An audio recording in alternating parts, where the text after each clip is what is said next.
I want people to really hold on to the idea that breaking cycles is possible. Because when we talk about these intergenerational wounds, it feels like so many layers that sometimes people feel like, can I even do something? Will it help?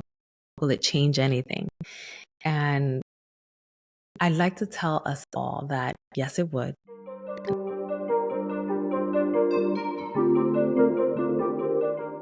I have this crazy goal of getting this podcast to over 10,000 subscribers in the next 3 months. Here's how you can help. Over 96.6% of people that view this podcast are not subscribed. So if you've got even a little bit of information or inspiration from this podcast, I please ask you to subscribe. Help me help more people. And let's get into the podcast. Dr. Marielle Bouquet, thank you so much for sitting down with me today. I'm excited to jump into your new book and everything that you're putting into the world. It's having a massive impact, as we just spoke about. I'd love to start for your childhood. You grew up in poverty. I know there's a moment in the book where you talk about your grandmother carrying a bucket of water to her home. And I'd love to start in your childhood. What were some of the pivotal moments that really brought you down this path to begin with? Yeah, that being one of the biggest for sure. And thank you for starting there. Being able to go back to my grandmother's hometown of Barahona, now being a child and having like more consciousness and memory of it was something that was really jarring because it gave me an impression of what level of poverty we were actually existing in as a family. As I mentioned in the book, her village didn't have and her house didn't have running water, no actual like indoor plumbing, no bathroom, no kitchen. So the level of poverty was like something that really struck me because I had all of those things in the city of Dominican Republic. Even though we lived in basically like a room as a family, but yeah, that was key. But in addition to that, I have experiences within my family that are very central to being an immigrant. And that too has been something that has very much like marked me in some ways, just by way of like having been separated from my dad my entire childhood because he couldn't come to the US until he got his residency, which was delayed very extensively for no reason at all. Just, immigration policy is what it is.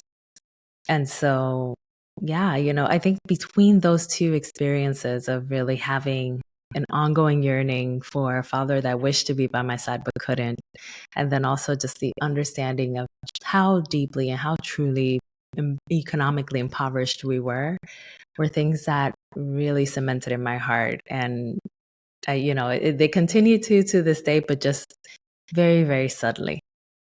Yeah, it's profound because we take so much for granted. And listening to the book and listening to so many podcasts that you've been on, it's just hearing it just almost takes you aback in such a way that just makes you think really about your own childhood. We all have our own traumas. There's big T, small T, all of that kind of stuff. And I'm excited to dive into it all.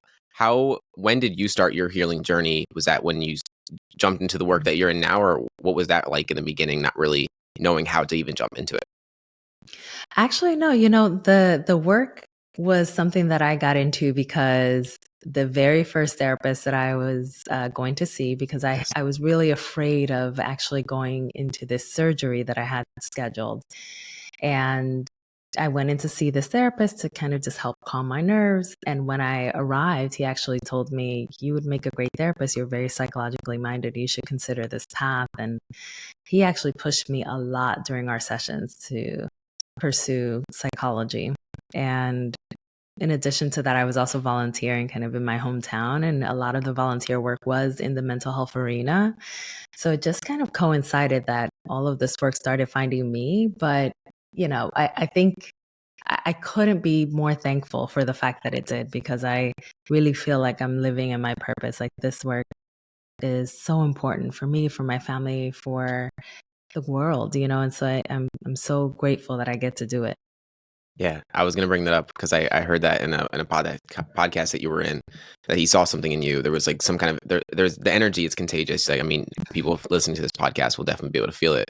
What do you feel that he saw in you within that time to push you towards it? I believe that he saw maybe, and perhaps I didn't present maybe as calm as I do now. Now it's been, I think, 15 years since then. Yeah, wow. but I do believe that he heard the ways that I spoke about things. And my parents are actually very psychologically minded. I think they just never had opportunity like I did. So they never really kind of pursued psychology, but my family talks in a way, especially now as we've done the healing work continuously, they talk in a way that actually like is psychologically minded as I see it as well. So I really kind of gathered that from them.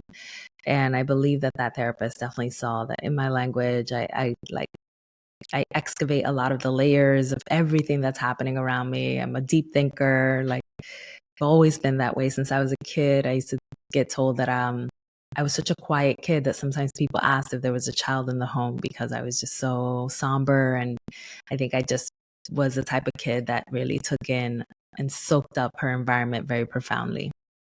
Got that. That's awesome.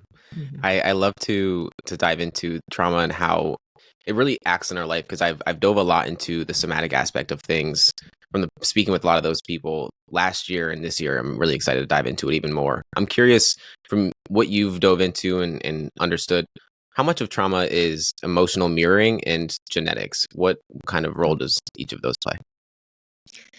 Well, the thing about intergenerational trauma in particular is that it is a combination of the two. It's very nature Mm, nurture. So it has an element of our biology that has, reflections of genetic imprints and epigenetic markers that are passed down from generation to generation. So there's definitely that element that's really present, particularly within intergenerational trauma, because it's actually the type of trauma that's handed down our family lines versus like, trauma proper, let's say PTSD, for example, which we only identify as having occurred in that person's life. They may not come from families where trauma was very prominent and burgeoning. They themselves may have suffered an isolated event or a series of events that were traumatic.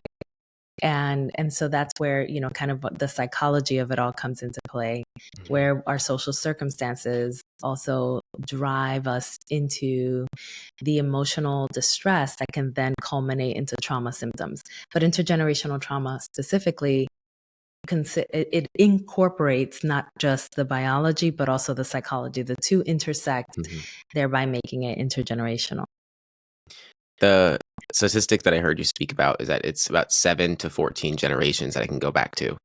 And that blew me away, because it's like, Yeah. how can we address it if we're not even aware of where it began, or what, like there's so much depth to it. When you heard that, when you learned more about that, where do you feel people could even start to begin with? I think people can start with trying to learn where it lives in them. Where does the Mm, pain hurt? What does it look like within their lives?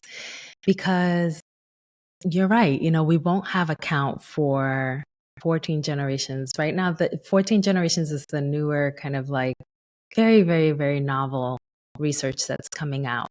But what we do know is at least up to 7 generations, which is already 255 histories.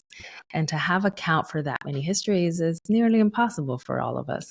So, what will be necessary is for people to tune into themselves. Some people actually go about life having chronic symptoms of unrest within their bellies. And those symptoms then eventually get diagnosed as irritable bowel syndrome.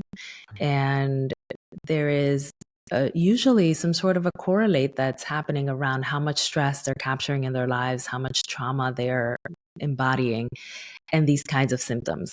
So, what I want people to do is to almost kind of like understand, if anything else, understand that we have at least some power, some resource to be able to at least like locate within ourselves how these trauma symptoms are showing up in mind, body, and spirit, and then transition into addressing the ways they're showing up in our lives versus thinking about, well, I don't have that one family member within the 13th generation that I can account for. It may not be as important as the work that you can do to ensure that the cycles end with you, or at the very least, they can be buffered a bit within your generation. yeah. I heard you say that we cannot heal what we cannot see. That was a kind of framing that you spoke about, and I feel how important is it to pinpoint where it came from or the specific trauma that we're dealing with? Is it important to understand the origin, or how can we work through that? What I have seen is that understanding the origin of our experiences and wounds, particularly so if the origins are proximal enough that we can actually locate them, can be something that can be incredibly helpful in helping us to dissolve specifically the behaviors that we have recycled from our family members. And typically, we only need about 2, 3, 4 generations of some data within our family tree to actually understand, well, where have trauma responses been held? Who was the people pleaser? Who was the person that, you know, yelled at every sign of stress? Who was the person that numbed out their emotions and went gambling whenever things felt too stressful? And we can start seeing the ways in which people embodied certain trauma responses within our family line without looking too far. And that already offers us an opportunity to say to ourselves, you know what? When I experience something that can feel distressing, I don't want my trauma response to be to numb out. I don't want to use substances. I don't want to go to the casino. I don't want to doom scroll. I want to be able to help myself feel into my emotions in a healthier way, and then also model that for my children, for my grandchildren, and for anybody that comes thereafter. Yeah, you've broke down a few ways that we can do that. Humming was one that you spoke about, and I thought, I've been humming my entire life. Like, that's just a habit I've done every single day. Rocking, a few others. What are some that come up for you that you do on a day-to-day basis, or that you find clients attached to most? Well, you feel pretty grounded to me as you speak. So I think that that probably is a testament to that humming. And in part, I'm sure there's a lot of other variables, probably wonderful, experiences in child rearing that you've experienced as well. But I think that there are so many grounding techniques that we can engage in on a day-to-day basis that can actually be um, not just helpful in the short term when we most need them, but also in the long term, because we're also thinking about, when it comes to generational trauma, we're always thinking about, well, what is the best possible scenario for me in terms of healing, given that I have this long history. And so we always want to think about, what is the future self? What is the future version of me going to look like? How are they going to embody stress? How are they going to actually feel calmer and more restored on a more continuous basis than not? So the 3 practices that I always gravitate to, humming being one of them, and the other 2 being breathing, but deep breathing that isn't just done for a period of 10 seconds, like 3 deep breaths and you're done.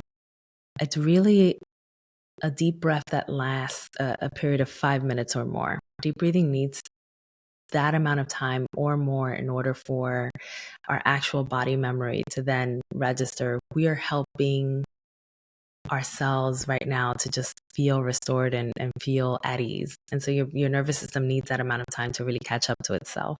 This is going to be really critical to really incorporate that into our understanding of deep breathing.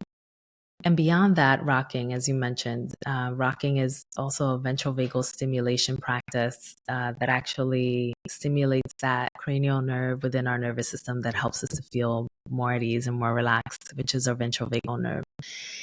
And the thing about the intergenerational practices that I incorporate, even within the book, is that I also layer in an ancestral element, an element of how we can heal intergenerationally. I do an emotional freedom technique, tapping technique that actually it derives from mostly ancient Chinese medicine, in helping us understand that there are certain areas within our face and neck and armpit and hands that actually connect to certain body meridians that tend to experience a lot of blockages whenever we're in constant states of stress and we have a lot of stress hormones floating through our bodies.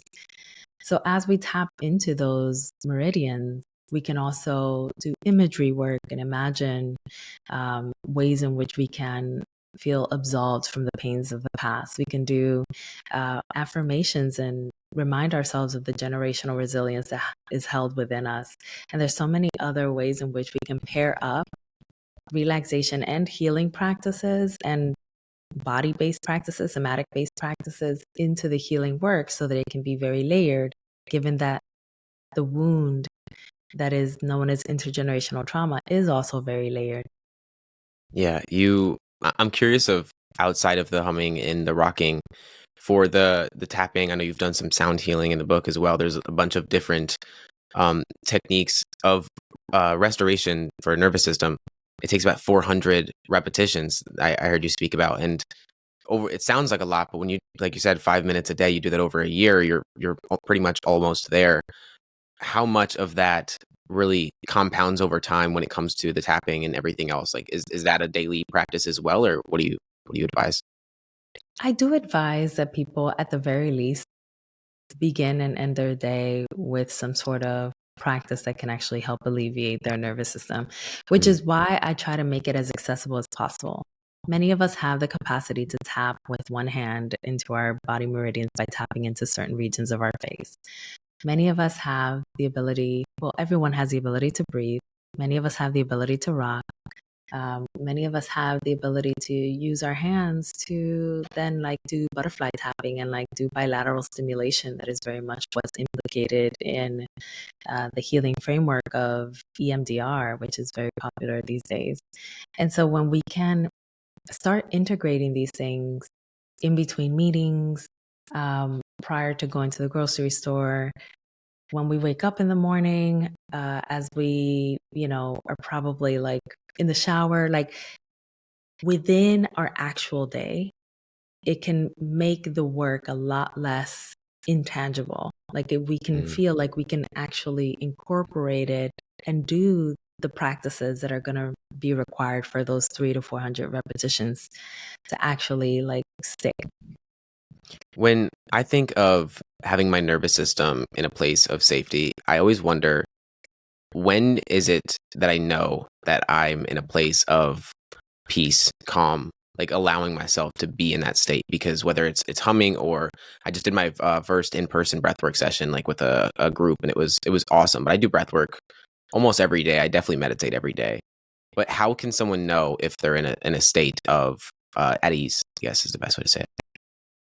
For a lot of trauma sufferers, being in a state of ease actually can be confused with feeling bored. Some people are like, well, what is life doing right now? And they simply can't find the stimulation. But it's in part because you've done so much of the work that you're now sitting in the quiet. And even in the quiet, of course, our minds are never fully quiet, but even in the quiet of our minds, where our minds aren't looping through distressing thoughts. And so there's this experience of like, life is kind of boring. And as a result, what tends to happen for some who perhaps haven't fully disrupted the experience of repetition compulsion, which is where we unconsciously go into familiar patterns because they feel more like the norm and perhaps sometimes even more comforting than the experience of peace and ease. So we go back into those patterns and we start looking for the things that are going to build chaos in our lives yet again, but at the very least feel familiar. Yeah. So when that happens, right? Say where I think a quote's like, when you think you're enlightened, go spend a weekend with your family, kind of thing, right? So in that scenario, right, if we automatically want to go towards the chaos because that's where our nervous system is used to, that's the comfort, that's the consistency that we like. How, outside of the awareness, what's the next step to break out of that cycle? Well, continuously we're still working on our nervous system. So we're just going to put that a little bit aside because we've talked about that a lot. But I do believe that that still is to be incorporated. Like when we're going back into our family settings, like, do your deep breaths before that. You may feel a little bit more settled as you come back into the environment.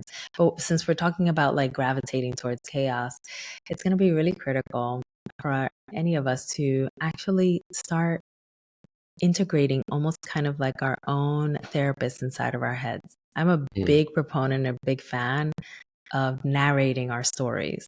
mm, And what I mean by that is that we start talking to ourselves mentally, right? And saying, "Hmm, the boredom is likely to make you want to go and have a fight with your significant other." And then that way you can tell your sister about all the horrible things that they did. And then you get looped right back into the cycle and everything feels like the norm again. You've entered status quo and you're partly doing that only because your mind believes that that is home. But a home, a new home can be established right now. And you have, like I say to everyone, you have every day an opportunity to break the cycle. And you can start doing that by giving yourself that narration. Think about it in this way. If all of those things that I just said were placed in a therapy office, that's probably what your therapist would be telling you. So it's a matter of also like almost building that inner therapist in you, that inner wiser self that can actually help you to translate your life and understand your life on a deeper level.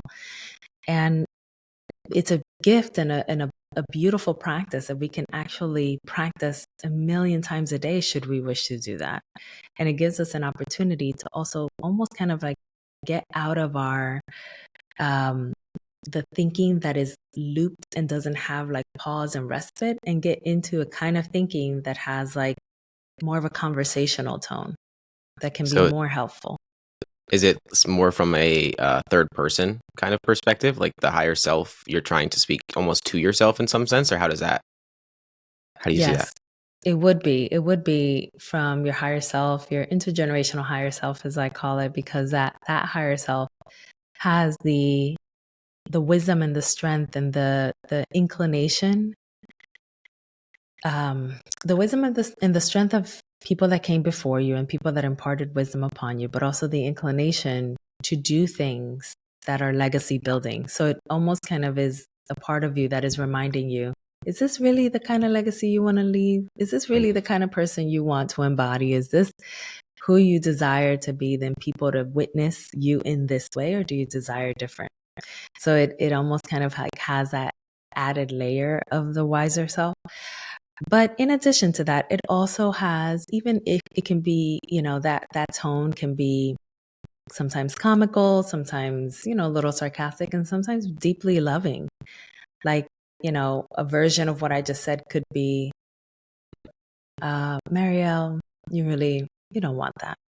And you deserve better. So let's try this option. Right. And it's like a way to really just nudge you in the direction of change and in the direction of that intergenerational higher self. But do it in a loving or maybe like sometimes comical way. I love humor. So sometimes I'm like a little humorous with myself. And sometimes I just need the gentle tone. Yeah, I'm on the humorous side as well. And I love that you take that approach. Something that I took from your book was the empty chair technique that I haven't heard of. I'd love for you to break down what that looks like because I think a lot of people would really just gain a lot from that. Yes, absolutely. It's one of my favorite techniques to actually practice. It's very powerful and very beautiful. And thank you for highlighting it because you're right. I haven't spoken about it in this uh, interview season. So, the empty chair technique is a technique that is actually put into place to help you not only understand what your intergenerational higher self desires for you to do and desires for you in a loving way, but also ancestrally what the desires are that are there for you to actually embody a legacy rather than pain. And the practice itself is in part borrowed from Gestalt therapy, which is a therapy that actually asserts that we are a sum of all of our parts. So what the actual therapy does is that it extracts certain parts of us and Mhm. helps us to magnify those parts and look at them. And the original Gestalt therapy was one empty chair. So you sit in one chair and there's an empty chair next to you, and you, in essence, like speak to either the emotions that are sitting in that chair. You speak to a part of you that is sitting in that chair. Mhm. And so I migrated that line of thinking and that theory into being more intergenerational by bringing in not one, but two empty chairs. In one empty chair, there is the intergenerational higher self. In another empty chair, there's the intergenerational ancestral self. And they play a little bit of musical chairs because at one point in time, we also have the intergenerational wounding. And we see the wound there, we see our wounded self. And I instruct folks to first look at the wounded self sitting in a chair. And this is, of course, imagined.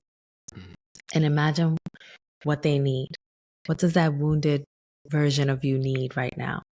And then we migrate into bringing in the intergenerational higher self into the actual chairs and thinking about the ways in which that intergenerational higher self could say something to the wounded self that could be healing and therapeutic and holding. And then we bring in the intergenerational ancestral self and ask it to sit in that chair instead and look at what the intergenerational wounded self would have needed and offer words of wisdom and strength. So it's a beautiful moment in which our higher self, our ancestral self, which is a representation of elders, grandparents, people that came before us that maybe had a word to offer us or loving kindness to express to us, that all of these individuals could all, in essence, come together and allow us an opportunity to commune and speak to each other in a way that I don't think many of us have ever done. No, I don't think many of us really think about a relationship with ourselves often. And I think that that's really the focus that I think a lot of us need to dive into is how do we feel about ourselves when we're by ourselves? Like you said earlier, the boredom aspect. Something else I took in your book was just going on walks without your phone. I do that every single day. And it's become a habit of mine starting last year. And it's so subtle, but it makes my day seem a lot, I'm just more in touch with myself throughout my day through podcasts, whatever that looks like. And I find, from last year, I spoke with a lot of people when it comes to somatic work. And I think a lot of people think that talk therapy is the only way forward, or at least that's the only path that they know. What would you say when it comes to talk therapy and somatic work? How much of a pull do each one have? Obviously, it's a layered question, but I'd love for you to dive into like your thoughts on both. Absolutely. And I will preface this by saying I have an explicit bias. Mhm. So it is very, I am a holistic psychologist. So I do work with somatics and I am, somatically trained.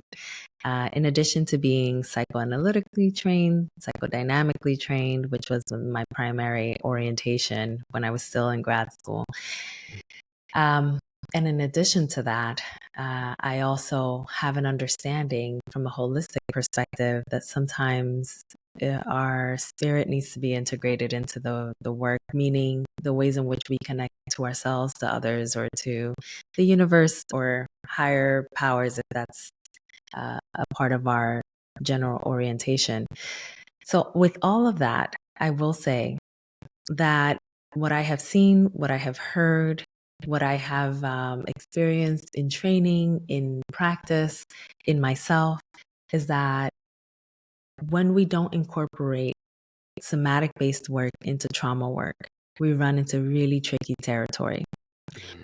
When people, read a book and the book is talking about trauma, but it doesn't incorporate how you can absolve the trauma from your body as well, I think that leaves an added layer of the trauma still reflected within us that hasn't gone unresolved. And like I say in the book, and like I say to folks all the time, when we don't address how trauma is embodied in mind, body, and spirit, and we instead just focus on one aspect of trauma, which is in the mind, we risk just shifting the trauma from one dimension to the next, from mind to body, and just leaving it in the body, and our bodies remember and our bodies get triggered. Of course, we've made sense of some elements of how there's emotions and thoughts that are reflected in our minds, but we have not absolved ourselves from the experience of what is our body capturing in terms of the trauma. So what I have seen be incredibly helpful and functional for folks who are in states of trauma is to also regulate their bodies, regulate their nervous system, incorporate body-based work to really understand how their bodies are sitting with the emotional pain that they've endured.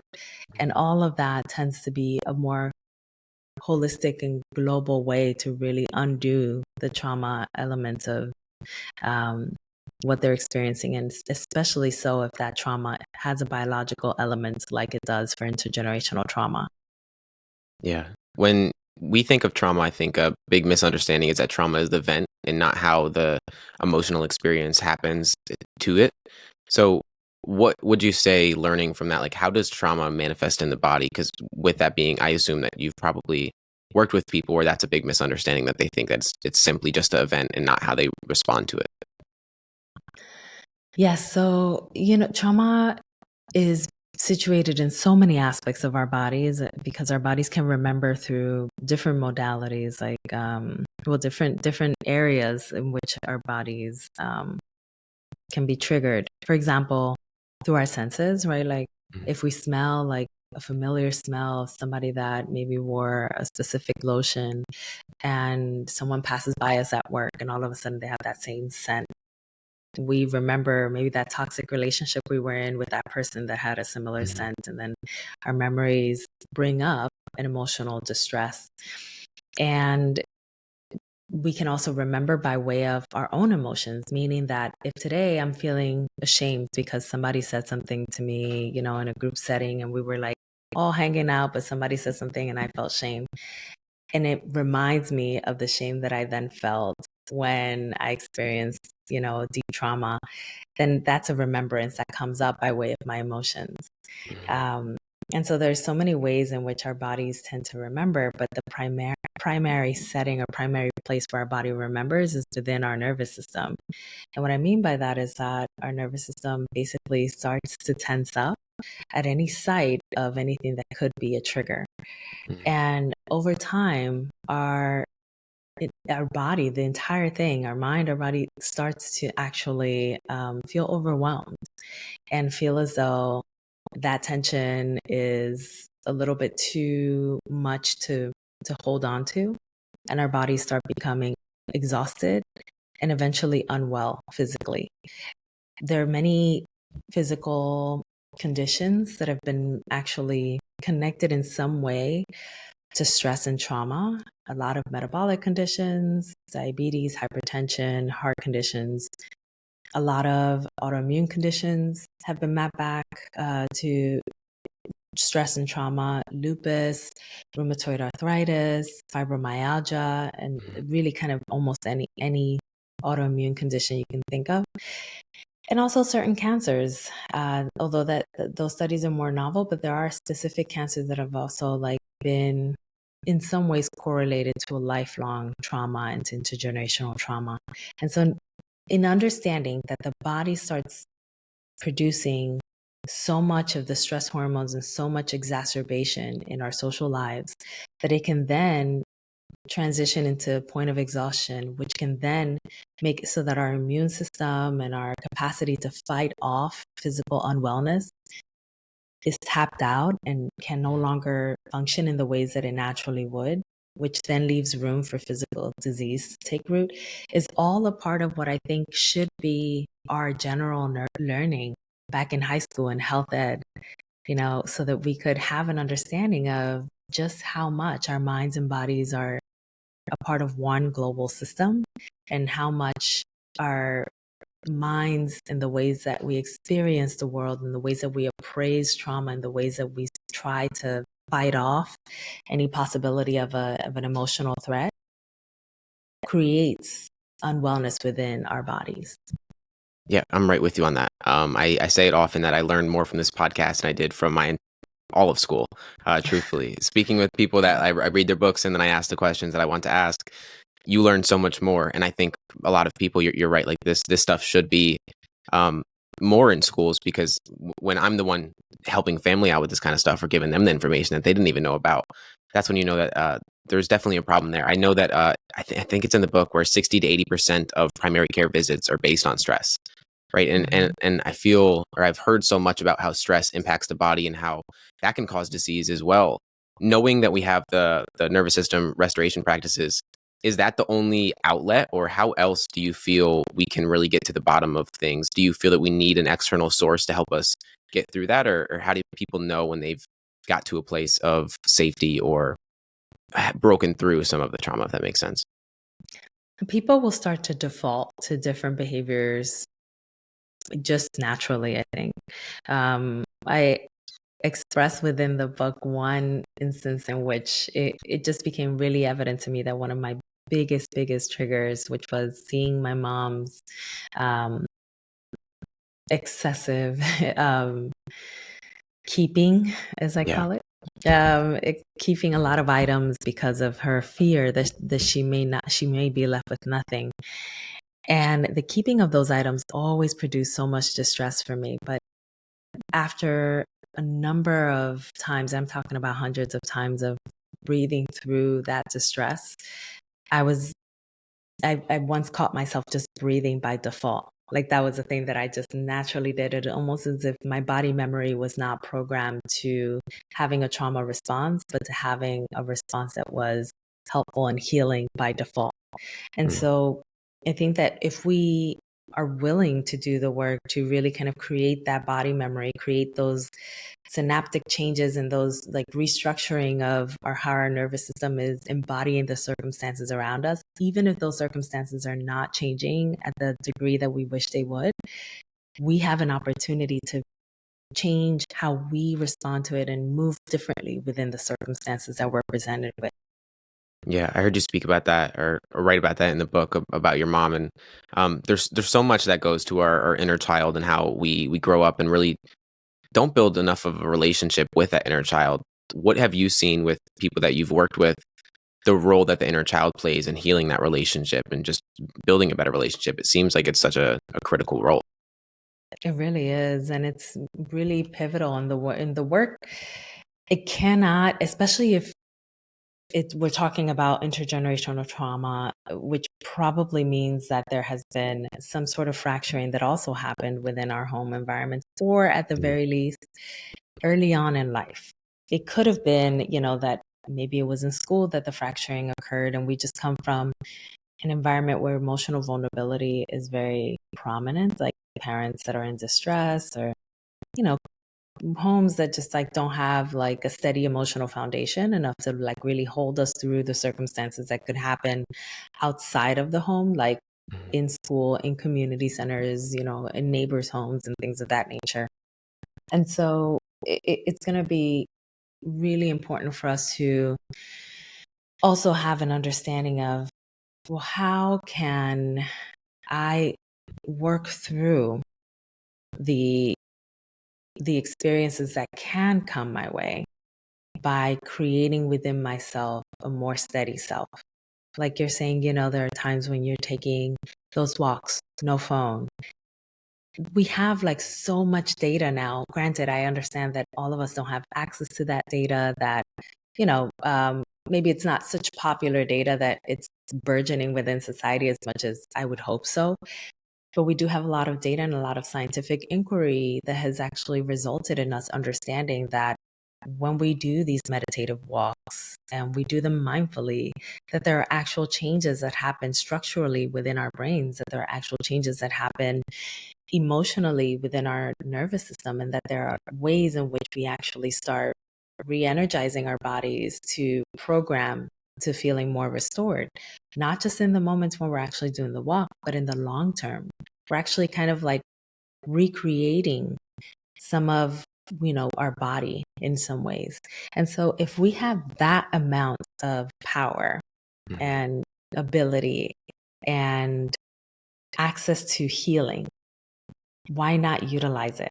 Why not go beyond the traditional clinical framework of talk therapy and actually do a mindful walk before and after your therapy session? I Mm. have one therapist friend that I learned from about 10 years ago that he was actually doing walking therapy.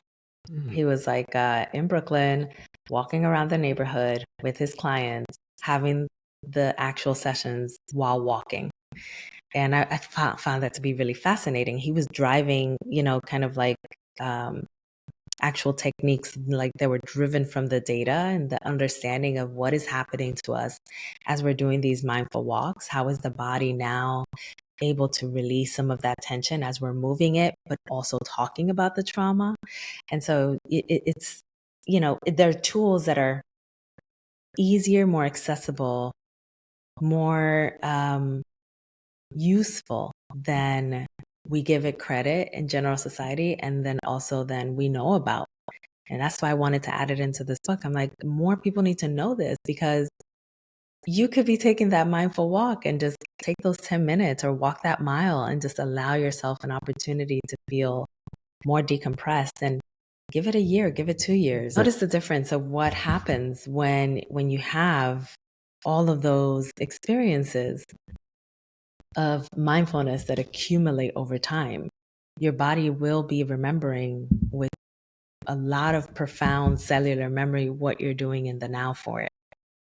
Yeah, it really does compound over time. And that, I feel like if I were to do something like that, walking therapy sounds like a really cool route, because I think a lot of people, they aren't able to really release things and talk about things, but when they're walking, it almost gets their mind off of things.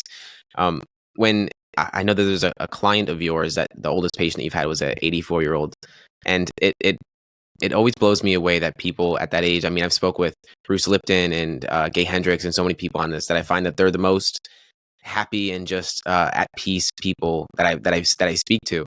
And I find that those people are still doing the work, right? Like, where it never ends doing the work. But I feel such a big part of this podcast and such a big part of this work in itself is believing that all of what you're speaking about actually does work.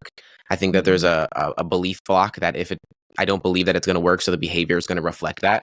For someone that maybe thinks they're too old or they don't have enough time, whatever the excuse or piece comes up there, how do you help people break through the pattern of belief that allows them to actually open up the opportunity to make the change? Part of the reason why I wrote in so much science into this book was because I understand from the perspective of also being a scientist that we, in this modern day world, Western medical models, Western points of scientific inquiry are placed within a hierarchy above other healing modalities.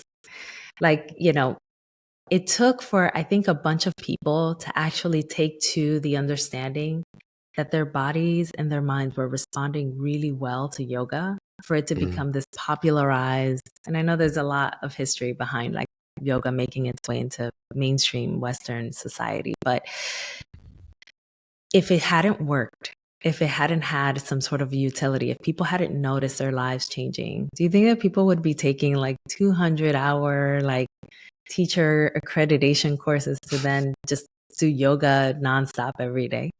Right. Probably not, right? I think that these ancient and indigenous and really old wise practices are also really critical to our overall well-being. And I'm really grateful for the kinds of practices that have already been somewhat popularized, so much so that they've actually been integrated into scientific inquiry, and we've brought in the medical and scientific models to help understand that these actual practices work, and understand it from a tangible biological perspective, which I think, like I said, we tend to just like place up higher up on the hierarchy of knowledge. So my intention was to say, okay, we like these, we like the hard sciences here. So let's bring in the hard science to prove what we have an understanding is really happening, and what we've known for a very long time is happening. So until we get to a place where we're willing to see the utility of healing frameworks that don't fit the Western model, it's going to be really critical that any of us scientists really use the models that we currently have to incorporate knowledge into these texts, and then like disseminate that to the world so that people can be more aware. Yeah. Something I find for a lot of authors that I speak with on this podcast, they write the book so that I don't like to see it as a shortcut, right? For people that read the book and then they get the knowledge that you had to go through a lot of work to understand and acquire. But I find that a lot of people spend a lot of time on things that aren't really progressing them forward. So a question I like to ask a lot of people is, what's something that you spend a lot of time on that you think me or my audience, whether that's mental time or physical time or whatever that looks like, on that you think we should skip entirely? Oh, wow. Skip entirely. Oof, that is a good one.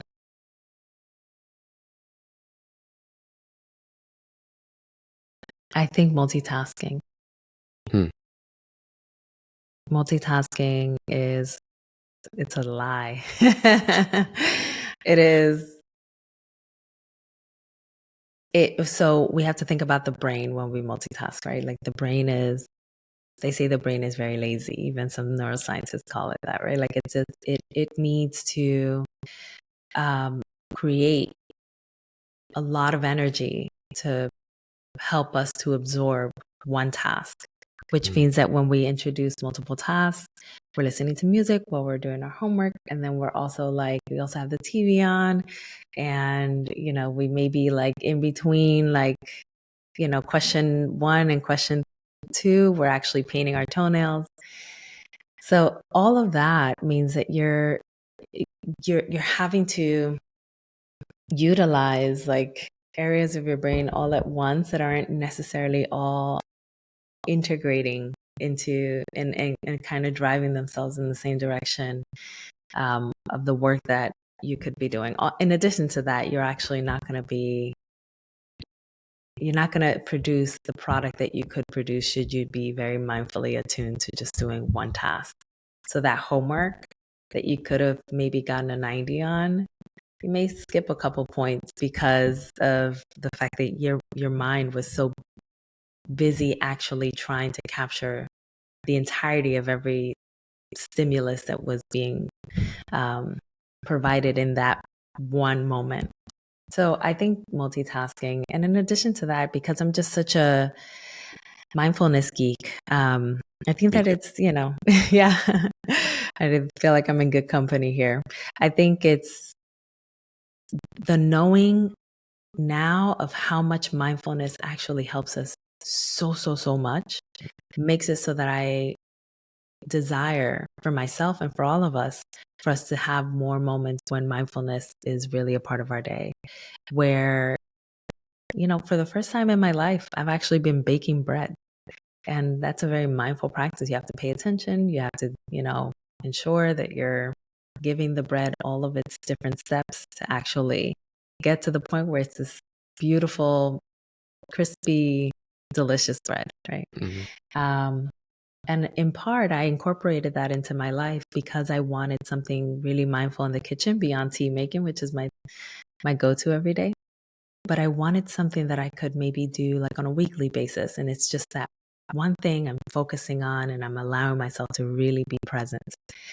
And I feel the actual shifts in me when I'm just like in this space where I'm not turning anything on. I'm just like in the kitchen with the bread. And I think we all deserve those moments where we are just in our joy and pensive and mindful and connected to ourselves, to the moment, to the craft. And it's very hard to do that when you have too much stimulus, too many stimuli going on. I'm so with you on that. That's one thing that this having phones and being able to do this virtual, like we wouldn't be able to do this if I didn't have a computer right in front of me. But the ability to always have something in your ears, whether that's an audiobook or a podcast or TV, something in that sort. There's always something going on. And I know that I feel most at peace when I have nothing going on. So I love that. I think the practice of being where your feet are is something that I really practiced last year. And I want to continue to move into this year with that. It really is transformative. It's so much of allowing yourself to really just be where you are. When you think of the book, the entire book in itself, I have it next to me. That's why I'm looking over here. What message do you want to get to people? What's the one thing that you feel you want to stick with people in their brain? I want people to really hold on to the idea that breaking cycles is possible. Because when we talk about these intergenerational wounds, it feels like so many layers that sometimes people feel like, can I even do something? Will it help? Will it change anything? And I'd like to tell us all that yes, it would. Not only have I seen it in myself and my family, but in my clinical practice for years on end, and also in a lot of people that actually through the years have been following my work and incorporating some practices and have actually reflected to me, especially now that I'm meeting a lot of them in person. This work has, one person told me actually during my book launch, your work saved my life. And I think that I just sit with that and allow that to be almost kind of like that confirmation that this work can produce healing, can be made possible. That person actually is now about to start their doctoral program at my alma mater at Columbia. And after having gone through a very, very heavy season. And I think that in seeing those stories take root, it allows me an opportunity to then come back into conversations like this one and say what I just said with more confidence. And so my hope is that we can all hold on to the hope that change can be possible within our lifetime. It absolutely is. It's why I spoke about this earlier. Like the belief is such a big part of it, is allowing, because belief is going to drive behavior, and such our beliefs hold us back so much. And just as I said before this, it absolutely is impacting people. And I think people are called to it for a reason, because we want to break through these things that we feel as though for so long that there is no path forward. Through all of the work that you've done, the schooling and working with clients and everything that you've done, what is something that you've learned about yourself that you were surprised by? I was surprised that as somber as I am actually a very impatient person. And in part, that impatience has to do with the stress tolerance, with the need of wanting to see something now, because sitting in the uncertainty has not been something that has felt good for me as a child. And so as a result, I'm like, oh my goodness, like I have to sit in uncertainty. So I work a lot on that. I work very hard on it, and I'm much, much better than I was in my 20s. But, it continues to be something that I want to really continue to birth within myself, that element of patience. I want to slow my life down to being a very analog type of world. And with that, I hope to achieve the level of patience that I think would be healthier for me and the relationships around me. Yeah, I find patience is the one thing that I feel everyone can relate to, that they struggle with. Especially in the world that we live in, we have instant dopamine right at our fingertips at all times. And so having that, not even knowing anything that's worth doing. I mean, I imagine the book took a long time, and that takes a lot of patience, and a lot of just condensing the work and allowing yourself to do that takes a lot of time and a lot of patience. What are some boundaries or habits that you've inquired into your life that have really strengthened that habit of patience? I actually sit in silence a lot these days. And my nephew, who's 16, came to my home a few months ago. And as we're sitting in my home, he's like, your home is so quiet. Are you okay? And I remember, and I say that story like sometimes like in interviews, because I love it so much, because it also reminds me of a moment where I got to also express to him the power of silence. But it was a moment in which I also got to reflect for myself. And I was like, oh my goodness, I did it. Like I have the home with the silence in it that I have been hoping for so long. And yeah, being able to sit in that, and I've extracted and created the boundaries, extracted the social settings or social connections or the practices that I used to have within my home that took away the silence. And so now that I can sit in it, it's a beautiful thing for me. It's something I will treasure forever, and something that I hope to continue to do. Like I want to live a bit of a kind of farm girl's life. So my silence may sound like birds chirping in the morning, and it may not be as silent, but it's silence that I can really still feel like is mindful for me.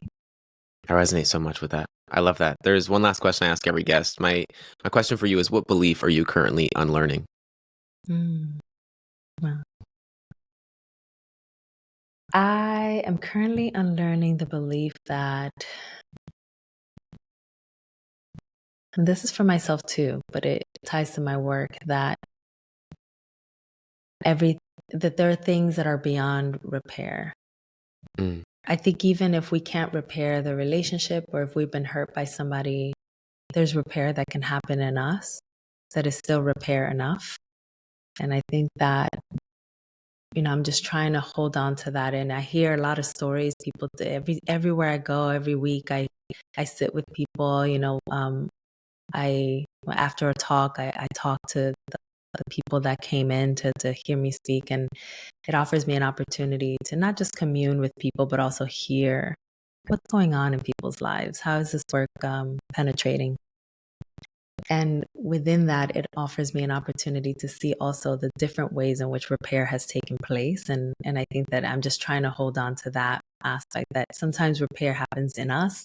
Sometimes repair happens in the behaviors that we start enacting as a almost kind of like a testament to how we can repair our lives. And sometimes repair happens in relationships. We may repair, disruptions that may have happened in our relationships and disconnections, and repair can look like that too. But I really want to hold on to that belief. I love it. Of course, the book and your Instagram and everything else will be in the show notes below. But is there anywhere you'd like to direct people? Yes, I'm very excited about being on LinkedIn lately and love the community there. And my website is drmarielbouquet.com, and there people can find really kind of everything that I'm up to. I love it. Thank you so much for coming on the show. Thank you for having me.